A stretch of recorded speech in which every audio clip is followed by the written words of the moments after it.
Universitas Gadjah Mada Tio Ardianto dilaporkan organisasi Garda Prabowo ke Bareskrim Polri atas dugaan ujaran kebencian dan fitnah kepada Presiden Prabowo Subianto.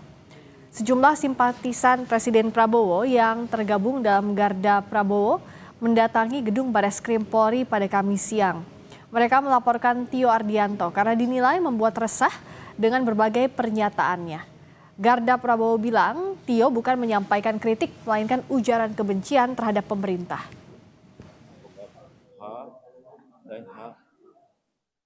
Terhadap kebijakan pemerintah merupakan hak konstitusional warga negara. Namun penghinaan, perendahan martabat dan serangan personal terhadap presiden tidak dapat dibenarkan. Ini kaitannya dengan dumas kami tadi. Dumas kami terkait dengan si Saudara Tio Ardianto, ex-ketua BEM UGM, yang menghina presiden dengan sebutan kata-kata kurang tidak sah. Sementara itu, YLBHI menyayangkan adanya laporan yang ditujukan kepada Tio yang mengkritisi program makan bergizi gratis. Menurut YLBHI, kritik adalah hak setiap warga negara Indonesia yang dijamin oleh konstitusi.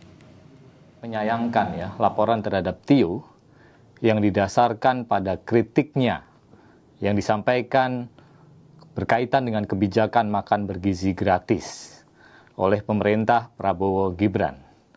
Menurut pandangan kami, laporan tersebut keliru. Kenapa? Karena kritik adalah bagian dari hak warga negara yang dijamin oleh konstitusi dan juga peraturan perundang-undangan. Dan ini bagian dari partisipasi masyarakat untuk melakukan check and balances terhadap kebijakan publik yang berdampak pada masyarakat luas. Ex-ketua BEM UGM yang kerap mengkritik pemerintah dilaporkan ke Bareskrim Polri oleh organisasi Garda Prabowo. Bagaimana tindak lanjutnya oleh polisi? Kita akan dengar laporan jurnalis Kompas TV Renata Panggalo. Renata, sebenarnya tuduhan apa saja yang dialamatkan kepada Tio dalam laporan Garda Prabowo? Iya, setidaknya ada dua peristiwa, Friska dan juga saudara, yang kemudian memicu Garda Prabowo ini menyampaikan aduan masyarakat ke Bareskrim Polri. Yang pertama berkaitan dengan ucapan Tio mengenai Presiden Prabowo Subianto yang dianggap tidak layak atau tidak pantas untuk disebutkan.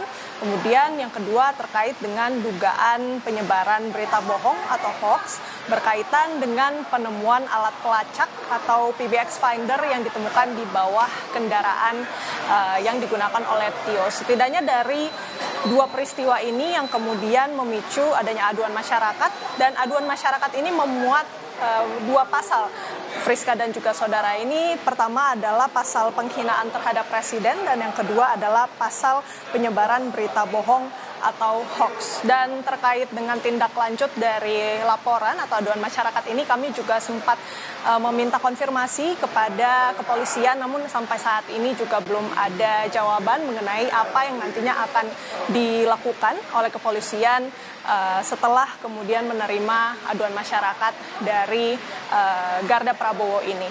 Kalau yang kita garis bawahi dari pernyataan Garda Prabowo pada saat kemudian menyampaikan aduan masyarakatnya ini, sebenarnya tidak masalah atau tidak mempermasalahkan apabila masyarakat ataupun Tio khususnya ini menyampaikan pendapat ataupun kritik, karena ini merupakan hak konstitusional dari warga negara. Namun yang garis bawahi ini adalah yang menjadi tidak baik-baik saja adalah serangan personal terhadap presiden yang kemudian tidak dapat dibenarkan oleh Garda Prabowo. Untuk itu, dari Garda Prabowo ini kemudian menyampaikan aduan masyarakat.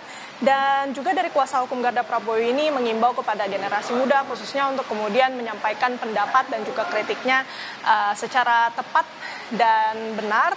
Dan kalau yang kita ketahui memang sampai dengan saat ini, Friska dan juga saudara, Tio Ardianto ini sudah menerima dua laporan begitu ya, ataupun dilaporkan di Bareskrim Polri dan juga di Polres Tangerang Selatan. Oleh karena itu kita masih akan menunggu dan mencermati seperti apa kemudian tindak lanjut dari kepolisian terkait dengan dua laporan ini. Friska. Simpatisan Prabowo melaporkan Tio Ardianto ke polisi. Terima kasih laporan Anda Renata Panggalo dari Bareskrim Polri. Saudara, berikutnya, Partai Kebangkitan Bangsa PKB meminta PDI Perjuangan jangan bersikap abu-abu terhadap pemerintahan Presiden Prabowo Subianto.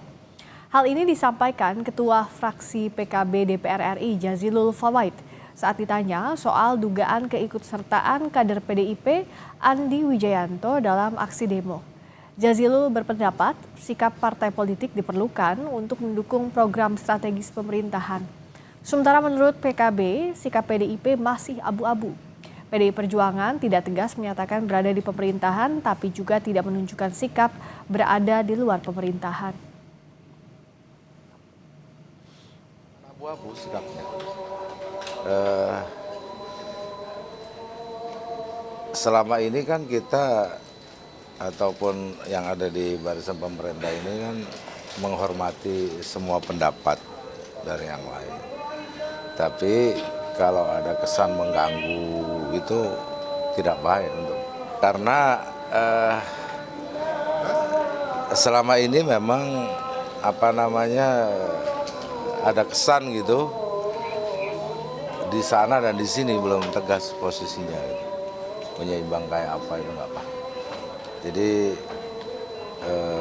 kejadian yang ada menurut saya lebih memastikan posisinya saja supaya kita bisa bergerak secara baik. PDIP merespons tudingan PKB soal sikap abu-abu. Juru bicara PDI Perjuangan Guntur Romli bilang sikap partainya jelas, yaitu sebagai penyeimbang di pemerintahan. Ia juga menegaskan dalam sistem pemerintahan Indonesia tak dikenal adanya oposisi. Baiknya Mas Jazilul Fawait mengurus partainya sendiri daripada ngurus partai orang lain. Sikap dan posisi PDI Perjuangan merupakan keputusan organisasi melalui Kongres, Rakernas, dan instruksi Ketua Umum. Politik di Indonesia relatif tidak mengenal koalisi dan oposisi, apalagi oposisi yang merupakan keharusan di sistem parlementer. Posisi PDI Perjuangan sudah tegas berada di luar pemerintahan dan menjadi penyeimbang kekuasaan. Kenapa perlu menjadi penyeimbang? Karena mayoritas DPR sudah dikuasai oleh partai-partai. Istana menyebut MBG tidak bisa dihentikan karena merupakan mandat rakyat. Rakyat memilih Prabowo sebagai presiden karena program MBG tersebut. Kita ulas usai jeda di Sapa Indonesia Malam.